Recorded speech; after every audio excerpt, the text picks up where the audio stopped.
we just led with love and curiosity, there's so much more that we could learn and so much more we could be. And so I think being an artist has made me that, because I'm just always curious, because that's something else I can file away and learn and be. Hi, I'm Cynthia Cortman-Westphal, a Broadway music director, conductor, voice coach, and tenured professor in the musical theater department at the University of Michigan. And I'm Chelsea Wilson, a performer turned voice teacher to Broadway stars and vocal coach on Broadway productions like The Phantom of the Opera, School of Rock, and more. Here on the Broadway Vocal Coach podcast, you can expect real talk about the business, practical advice, and constant encouragement. We believe there's space for every artist in this industry. All you need is the right support. So consider us your two-woman hype team. Welcome to the Broadway Vocal Coach podcast, where we help musical theater performers get unstuck and take the next step in their careers.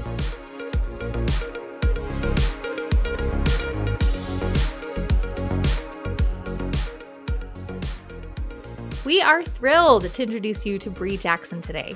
When we recorded this episode, Bree had recently finished her time with Six on Broadway and was in that period all actors know very well, the in-between jobs period.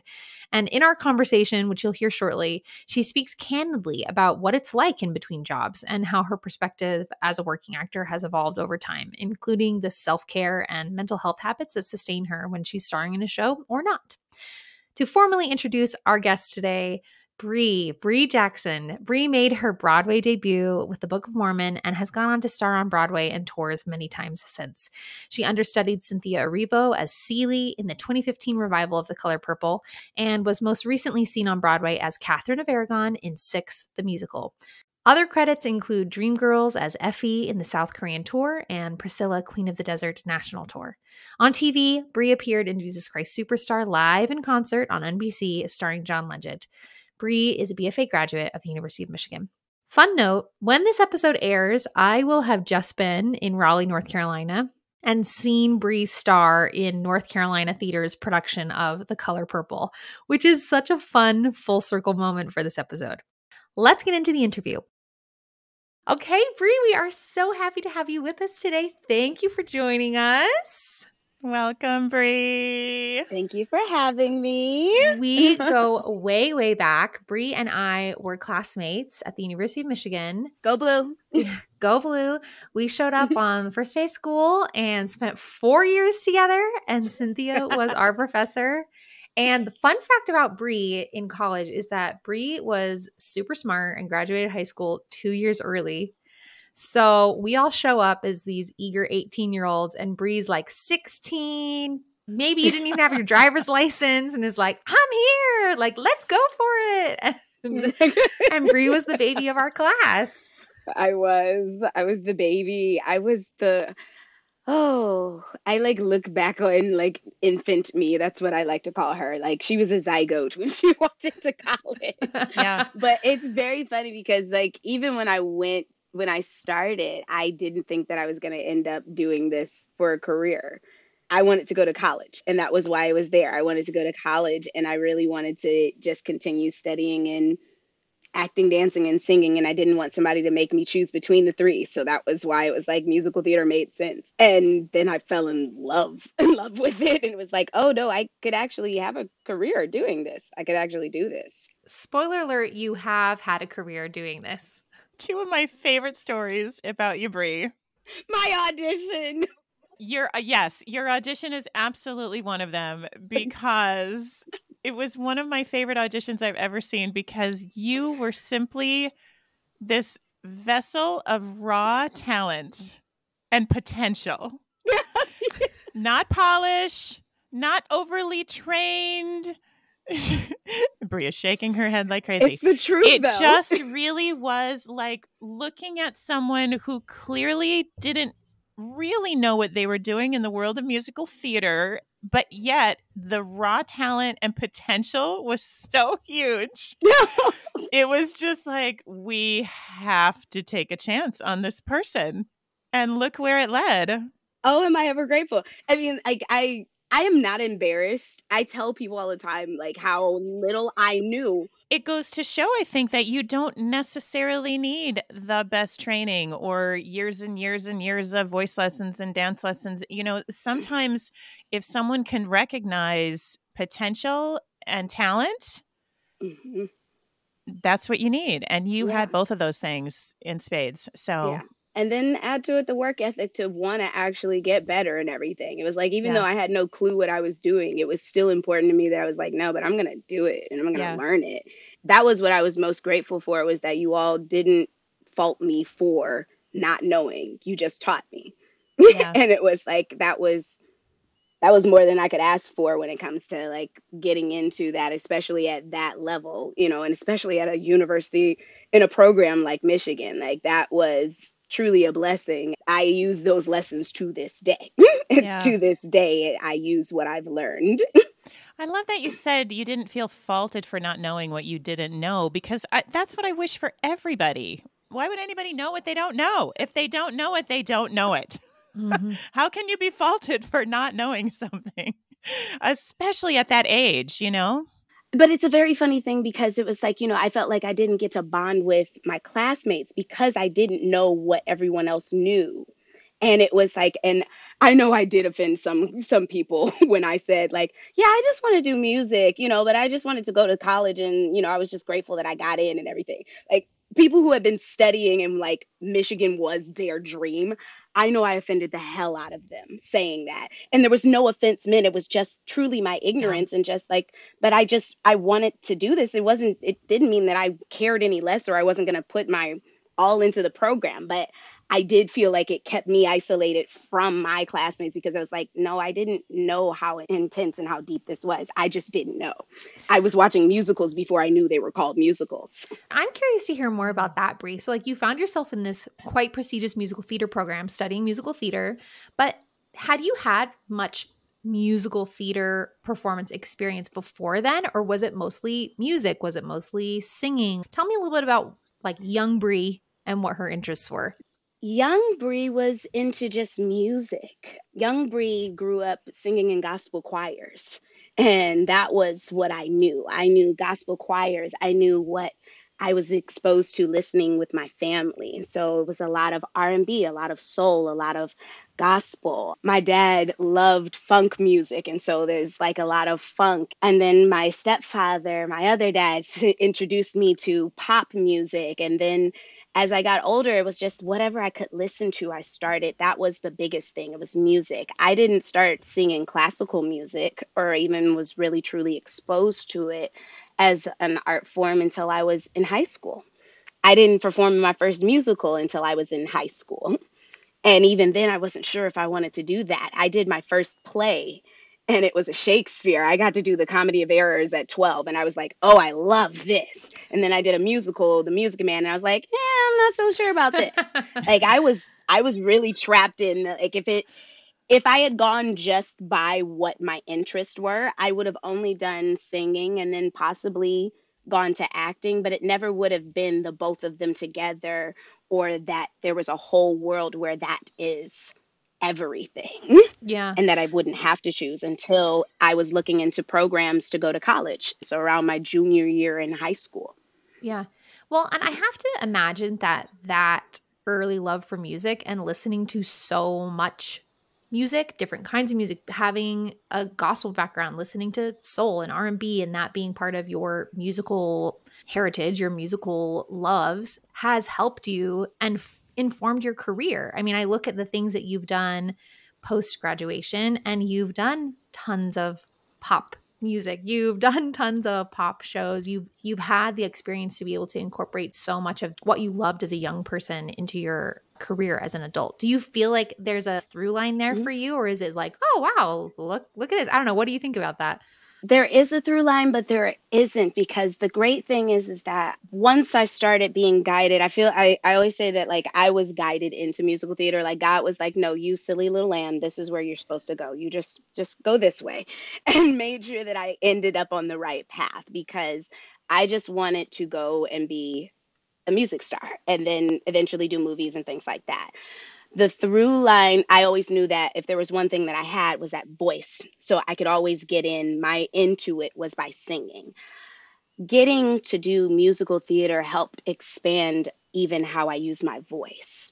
And it helped inform that there's so much more that I can do with my voice besides just singing a pop song that's going to make me popular.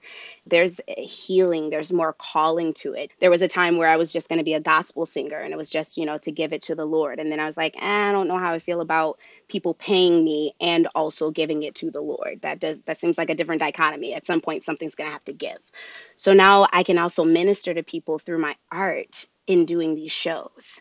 And then developing musically, I can't sing the way I did in my gospel choir days to do musical theater. It informs the musicality, but dear God, if I tried to sing raw throated the way I used to, I wouldn't have made it this far in the industry. So it took me getting to experience and train in musical theater to learn that there's different aspects of my voice, to use my full physical body as a part of my artistry. I do a lot of pop shows and things, but I find that it is my classical training that helps keep me in these kinds of arenas. And it also helps inform how I read the material. I don't approach a pop show just as a contemporary piece. I look for the golden age material. I look for the actual art of writing for musical theater. What are the important themes? What are we talking about? What is this character? How do I develop them from there? And if I was just going straight from my raw singing and, this is just what it feels like, I wouldn't be able to last in what I do. So it does help with my musicality, but there is a very different approach, I would say, to how my career goes, even vocally. That is so insightful. Brie, you've done so many different things. You've been a lead, you've been an understudy, you've done television. What are some differences for you as a performer when you're either in the ensemble and an understudy versus a lead in a show? The funny thing is what I'm realizing, and this is an insight that's happened over, I would say, in the last year, is that for me, there's no difference in my work ethic or level, or there shouldn't be, depending on where I am in the show. The hierarchy of it shouldn't matter my work ethic level. So it becomes more about what is required of me to service the show. It's more so about managing your ego than it is about changing in performing. When you're in the ensemble, you're in an ensemble. It's not about you trying to stick out. And your ego says, well, let me just do the little razzle so somebody, does notice that I'm good and I'm really good at it and everything. And what I've learned is that doing that is just distracting, and that's just for you. What is that serving in the story and in the storytelling, and what is the grand scheme of what's going on? And sometimes you're doing that, and hey, it's 8 shows a week. That little razzle dazzle that you're trying to do, that's energy that you need to save so that by show 7, you're not crawling and wheezing and just like, oh my God, so tired. The visibility changes though when you're in the lead, and that's the responsibility. I think that is the difference. When you're a principal, you're up front. Mm-hmm. But if I treat being in the ensemble as unforgivable as being in the front is as the lead, then I'm never going to be off of my game. Mm-hmm. Mm-hmm. So for me, it has become that the only difference is just what is required of me in the show and what is the role. Mm-hmm. Another thing I know about you is you are a huge advocate for mental health and wellness. And how does that play into how you need to take care of yourself if you are a lead every night, how you have to take care of yourself if you are ensemble but need to be ready to step into a lead? And how does that play into your life when you're between jobs and maybe have had big disappointments? Right now I'm in the middle of the biggest one, and I'm not going to lie, it has shaken me to my core. It really has. It's very hard to go from my dream job leading to struggling to pay my bills, and at no fault of my own. Mm-hmm. That's the worst part. But what I've been finding, and what me and my therapist have been working me through, is understanding that there's nothing else that I want to do. There's nothing else that I would rather spend the majority of my time and energy if I have to use it to make money. Since we decided to do credit scores and taxes as opposed to laying around eating fruit, I'd rather be entertaining and ministering through to people. And so that means that this is my all. And so in between jobs, it means really having to struggle and figure out what is something that I can do to pay the bills that will not impact. I have a workshop in 2 weeks, and that's only going to need me for a month. And then I'm going to be without a job again. Mm-hmm. And it is being committed to figuring that out. Yeah. Yeah. There's a quote that I love that I use all the time that is Elizabeth Gilbert, who said, find what is the thing that you love to do so much that the words success or failure basically become irrelevant because you just love to do it so much. It doesn't matter whether I'm at the top of my game, whatever that even means. It doesn't matter Yeah. whether I'm a lead in a show this week. It doesn't matter whether I'm working my survival job. I'm in it. I'm still in this because I love it so much that we're not even going to talk about success or failure. It doesn't matter. Yeah, there's a truth to that. But what I've found is that, like, my mindset about it was that I didn't come to New York City to do anything else. So if I start putting my energy or my focus into other things, then I'm not doing what I came here for. And the city is too expensive and there's too much going on. And I don't like New York City itself enough for me to be here and not doing what I want to be doing. Mm-hmm. So nothing can impede me from doing that. So every decision has to be towards making sure that this is still possible, and that's why we're still here. And yes, it's chicken and egg. I got to work in order for me to stay here. So I got to make sure that I'm in work for me to stay here. Yeah. But that also means being on top of my game, having the reputation. That also means having to say no to some gigs because that's not sustainable and that's not what it is anymore. And success and failure do become a different thing. Right now at this time, I'm like, I am so very glad. It is so bittersweet that I'm not on that stage at 6. But I was like, I will say the success is that I went in there. I did a hell of a job and nobody can take that away from me. I've got the credit, but I know what I put out there. And now I'm no longer stressed out every single day. I walk in, I go to work. And yeah, it's a different kind of stressed out trying to figure out how I'm going to pay my bills. But I was like, my next success will be going to a job that I enjoy. Mm-hmm. And I was able to do that in these last 2 weeks at a workshop that I wasn't even sure I was going to enjoy. And I had a great time. And it was like every day I got to work on my artistry, do some stuff and everything. And I enjoyed it. That's a success for me. Mm-hmm. The sweet spot for college audition prep is approaching, and you do not want to miss it. If you're worried about missing the boat on college musical theater auditions, don't worry, you're in the right place. BVC Aspire is our 4-month college audition prep program for rising high school seniors. If that's you or your child, then this is where you need to be. And here's why it works. Aspire includes everything you need to successfully apply to college programs within a fixed yet flexible 4-month time period, June through September. It's a fixed price, so there's no surprise costs, and you get your applications in at the start of senior year, saving you months of stress and opening up time for all the other stuff you want and need to do, like, I don't know, your school show or a part-time job. Registration is open now and doors close on May 15th. We have limited spots available for our 2023 program, so now is the time to act. Sign up for BBC Aspire and get the edge you need to succeed in the highly competitive world of musical theater. Ready to get stressing over college audition prep off your plate? Schedule a free consult with us. Email hello@bwayvocalcoach.com or check the link in our show notes to book a call. We'll talk to you soon. You've had some incredible, what we on the outside would say, success in terms of roles and shows and Broadway productions and big credits. When you've achieved these points in your life, how was it what you expected it to be and how was it not? What did it feel like in the moment? In the moment, I found that the most fulfilling moments weren't the ones that we capture on television and the ones that we think, like walking the red carpet and being on the award show. It was actually the quiet moments where it was like, oh, wait a minute, this is actually happening. Like for me, it was my first fitting for Broadway.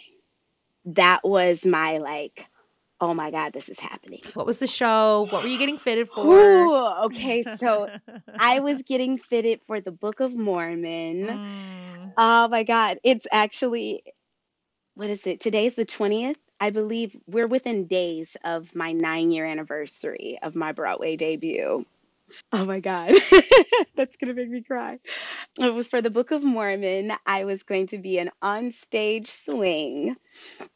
And so I was going for my first fitting.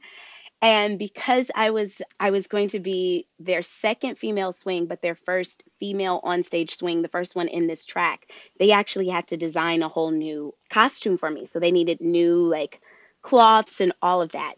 So I actually got to be in the room with Anne Roth. Oh, wow.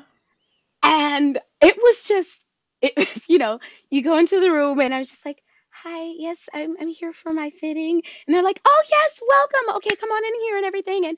And hands up here. And what size do you wear? And they're wrapping you with, measure tape and everything. And then all of a sudden they're pulling out fabrics. And I will never forget, it's one of my all-time favorite moments. But so I had already had a wig fitting where we had just, and a makeup fitting where they had decided, they wrapped my head. We were figuring out what wig I was going to wear and everything. So they already chosen my wig. I was going to wear this cute little, we lovingly call it the little Effie, but it looks like Effie's wig in the top of Act 2. And so that was what I was supposed to wear. But Anne Roth is, they're wrapping the fabric on me and everything else, and they're making this halter dress. And, I'm top heavy, so it was like, I don't think, dancing wise, I can do, a strapless. It would have to be something with some extra support. So she goes to the bottom of the dress and she just rips a section of the fabric off and she ties it around my neck. And then she steps back and she kind of looks and they're like, oh, we like that. And she's like, yes, no. And so now they're like, oh, yes, of course. And they start pinning it and everything and all of that to make this into a halter. And then she rips another section off and she takes it and I kid you not, ties it loosely around my head and goes, yes, that's it. Genius at work. And me, I'm just trying to stand stock still, just like not trying to grin so much like Little Orphan Annie, but also having my full blown like, oh my God, this is happening. And I thought this only happened in movies, but this actually just happened. She literally just wrapped something on me and said, that's it. And out of that, my wig was gone. Now I was no longer wearing a wig and they asked me to wear my natural hair for my first stint in it. So like those are the rose moments. Like every time I get to, like, we're getting ready to do the costuming and our final fittings, when you get to see, it's like, oh no, this is real. Like y'all can't take it back now. Like I'm going to be on Broadway, Mom. And then the first time in full costume on stage and everybody walks out. That's a moment. Like I realized like all of us, it's usually a lot of laughing and very high laughing. And I'm like, it's because we're all just like at the peak of like excitement, anxiety, and joy because it's like, oh no, it's real right now. So those are my favorite moments when it comes to Broadway. So it's like when you walk in there, you're like, oh, this is happening. Mm-hmm. This is real. That's my Broadway rose. Those are my Broadway roses. The thorns are actually how much work the big moments are. Like to get to the red carpet and just the grind of getting to opening night is the hardest part of Broadway. That's the hardest part of Broadway. It is the grind, the push to get to Broadway, because that rehearsal time is brutal. It is. It's brutal. I don't think there's any making it easier or what have you. It is just, you're running a gauntlet. It means so much to you. Everybody has so much of a stake in it. And even though you're all working towards this thing, it's long hours. It's trying to make it the best. It's trying to think ahead. It's trying to think like thousands of people and translate that onto other people. And good luck and go. And then there's the fear and the hope, like, do they like it? We love it. We think it's great, but will you think it's great? And then will you think it's great enough to give us enough money so that we don't close? Mm-hmm. And then you layer on the like, will the show continue to run? Will we still have a job when this rehearsal process is over? Is the reality. When this is all over with. Yeah, exactly. The reality is like this can go away in a moment. And I think sometimes when we're young and we're aspiring to Broadway, it feels like this eternal thing, but the jobs are jobs and they come and go. How do you find peace with that kind of transitional nature of this career? Or have you? Or will you? Or is that even the goal? Is peace even the goal? It is. Peace is the goal. Peace is the goal. You know, like I've always said that one of my biggest rules is if you don't love it anymore, get out. And the way that I know that I still need to stay in the game is because I still love it. But the transitional nature, I will say that that's a very difficult thing. And I'm someone who I like steady. I like consistency. I have, there's certain areas where things can be chaotic, but my job is not one that I like being chaotic. That being said, I'm learning peace. Some of that is, again, learning the different metrics of success and failure. It's planning life differently. It helps to have support. It helps to know that you have a community.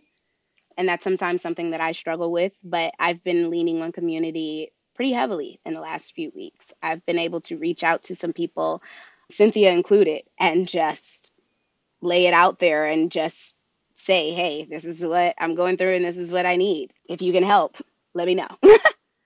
It's also learning to be resourceful. It teaches you different aspects about yourself. I've met a different Bree that I forgot I still had in the moments when I've been in between the big jobs, the sitting on Broadway and everything's okay. You meet a different Bree. Like my partner, he recently said, you're in shark mode right now. He's like, that's what it is. He's like, it's not that you were never, that you lost your hunger. He's like, but it's different now. He's like, you're in shark mode right now. And I was like, yeah, you're right. I am on shark mode. It's very different how I handle things and everything else, how I react to things. My calendar is different. It's like, no, I've got this and this and this and do. So you can fit in on this time and everything else. And we move on. I stack things differently. I finished a workshop and then I literally, within 10 minutes of us curtaining the workshop, I was on the train on my way back home because we had a 3-hour drive to my next gig. Wow. Yeah. So, whereas if I'm on Broadway, it's like, yeah, that's lovely. And I would love to do that, but no. Yeah. I can't see me doing anything else right now. And sometimes it's a sad thought. And other times it's like, you're where you're supposed to be. If your younger self knew what the reality of being a musical theater professional, being on Broadway, doing the shows, would you still choose to do this? That's a tough one. We're asking the hard questions today. Yeah, we're asking the hard questions. Oh, yeah. The hard thing is you don't know what it is until you're in it. Parent and wise me would say no. I think if I knew what I would go through in this, I'd be like, absolutely not. Take your behind back and go. You're going to school and you're going to be a doctor and you're going to like it and you're going to love it and you're going to get over it. The only thing I would want to tell young me is just it's going to be okay. It's even in those times where you're like, this is why did I do this? It's going to be okay. It's going to be okay. Because that next time you do a project where you believe in it, it's going to be worth it. When your soul is singing along with the orchestra, it's going to be worth it. When you see that little girl in the front row with stars in her eyes, it's going to be worth it. I'm a firm believer that the hardest things in life are what teach us the most and how we grow the most. So how do you feel like this very unique career path has changed you or helped you grow?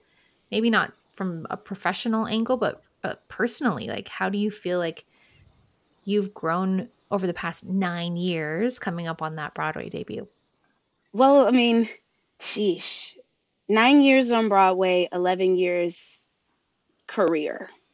I mean, the easy way is to say I grew up. I had to grow up. From 16-year-old me to where I am now, I had to grow up both as a artist, but mainly as a person. And I would say that because of the unique challenges of being an artist, because your whole self is your artistry, you have to learn you and you have to take care of you. You have to make it a choice to love you real hard. And if you didn't have that going in, you're going to have to learn it while you're in there to stay in. And I think that that's what this has taught me the most, is about me and how much I have to love on me. And I'll be honest, I started therapy not because I was not okay with myself.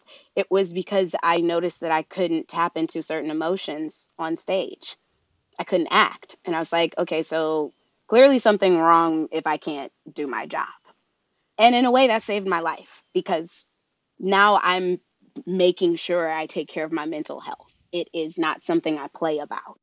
I am very strong on my boundaries about it now and how it impacts my work. Having to be an artist and having to deal with my emotions and portray the whole human range of life has made me have to like really look at me and am I living life? Do I actually know how to expand, how to continue in life and not only live when I'm being something or somebody else? And it's also taught me to have more compassion for humans. It's made me more curious about humans.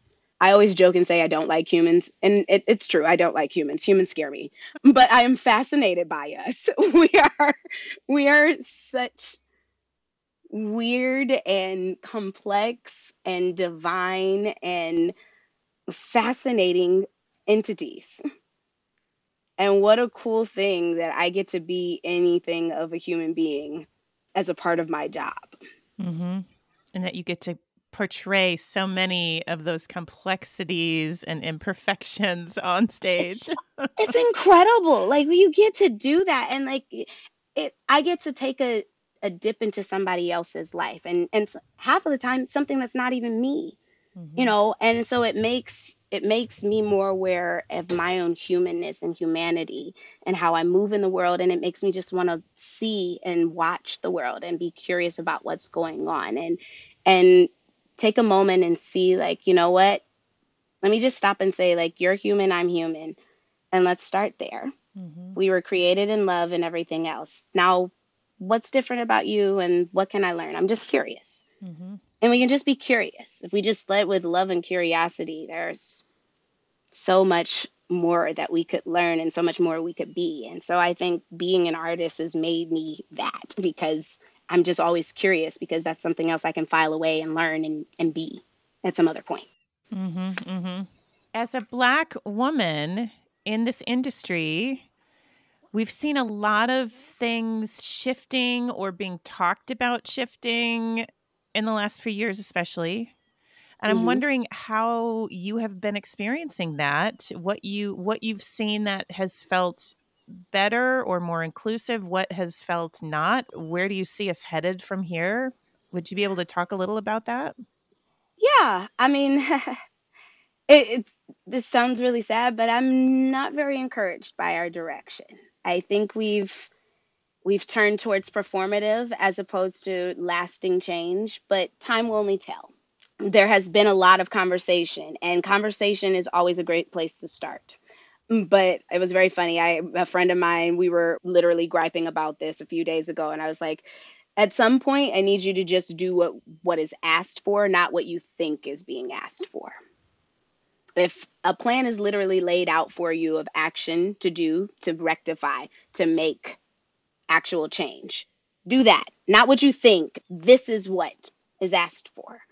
And so I feel like there's a lot of performative and a lot of like, well, no, we're doing the thing. And it's like, no, that's not what we asked for.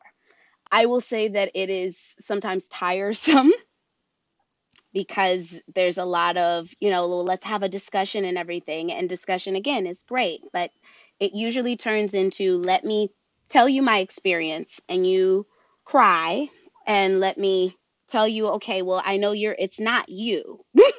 And it becomes more so about trying to thread a line as opposed to having the conversation, no whole bars, being like, understand, I am not saying this is you. This is not against you. This is a generalized, here's what's happened and everything else. I just need you to hear it out. Don't react. And now here's solution. Here's how we can do better. And I think a lot of times we just stop at the let's have a conversation. And that's what's been happening a lot of times with Broadway. And at the end of the day, what's happening behind closed doors is more of the same. And that's discouraging, to say the least. But it is also, can I say I'm very surprised we as a society do the same thing. What is the most disappointing part is that we as artists say that we're better and that we're the ones who want to lead. And we're the ones who champion it all day, every day in certain instances, but we don't live it. We don't. Mm-hmm. I think there needs to be a reckoning that is past what is to be done on social media. It's not how many masses you can get for a good march and then it fades into the annals of Instagram memories until the next year. What I would like to see is a change in how we actually use and move our money around. What I would like to actually see is concrete change within our union to actually take steps towards protecting all artists. What I would like to see happen is when someone is called out about something, it doesn't become an Instagram and Twitter back and forth and then op-eds in the New York Times. What I'd like to see is not everyone using the exact same language to apologize for making a misstep. What I would like is to not be able to predict exactly what's going to happen every time something goes wrong. Every time there's a misstep, I would like to not know what the outcome's going to be.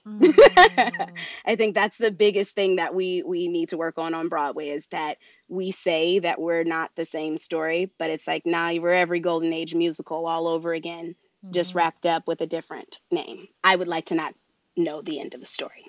Boy, that's put so beautifully. Thanks for sharing that. I gotta say it now. Gotta say it now because we're, now I'm 11 years of skin in the game. I think I've earned enough time to say that, like, I've seen and I can say from my experience. You know what's up, and your voice is important. Thank you. Wow. Well, let's transition from that. That was very serious. Okay. That's good. That's part of what this is. Well, Cynthia, do you want to take us into our lightning round? Oh boy. do. Bree, I don't know if you've ever watched James Lipton and the Actors Studio interviews.